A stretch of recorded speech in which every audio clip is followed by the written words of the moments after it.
What's up mga kadip? Eto nga pala yung project natin today. Inner fairings gagawin natin carbon fiber loop. Habang yung outer fairings naman ika-chameleon white finish naman natin. Then sabay na rin natin yung mugs niya. Pagkarating nga sa shop ng project natin na to, hindi na pinatagal to ng Team Paul Works. Agad-agad na nila tong pinrep tapos niliha nang maprimeran na nila lahat yung mga fairings ni Bossing inner and outer. At nang matapos ng pinturahan yung outer fairings ni Bossing, eto na yung itsura niya mga kadip. Since puti sa papel, kailangan mapalabas natin na puti pa din yung finish. Na pag tinamaan ng araw, may effect na lalabas kagaya nito. Pasensya na nga pala mga kadip kung step by step hindi na natin na-flex yung mga unit nyo. Pero mabuti na lang may mga footage pa tayo na nakita natin ginawa talaga natin stage by stage. Baka magulat kayo mga kadip, yung inner fairings nyan, ginawa natin dyan, tinint natin kaya ganito na siya ka-dark ngayon. Nasa YouTube channel po natin yung tutorial natin kung paano natin ginagawa yan. At nang matapos lahat, punta naman tayo sa mugs ni Bossing dahil na-strip na nila yan. Binubugahan naman na ngayon ni Boss MJ yung mugs ni Bossing. At nang matapos maluto mga kadip, eto naman yung kinalabasan ng mugs ni Bossing. Yung ganitong combination sobrang benta talaga dito sa shop. Hindi lang 5 o 10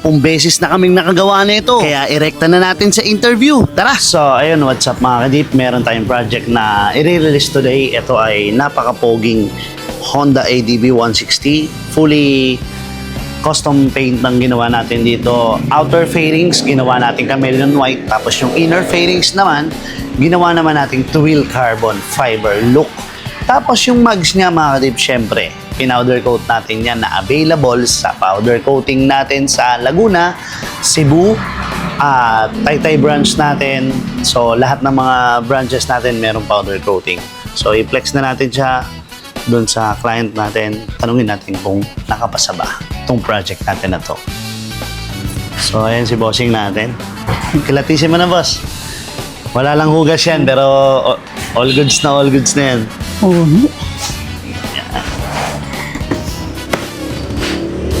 Ayan.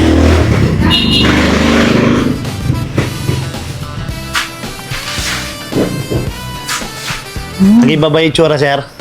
Sobra. Yung colorway naman, tama naman, no? Yung mga pinag-gloss black mo. Ayun. Oo, yan. Yung mga part na yan. Tapos yung dito sa may dibdib na X. Oh. Yan. Magla. Pangalan pala ni boss? Arnel, Taga saan si bossing? sa Manila. Manila. Bossing, kamusta yung gawa natin? Na-miss mo ba yung unit mo? Sobra, isang linggo. Ang tagal hindi nasakyan ni bossing.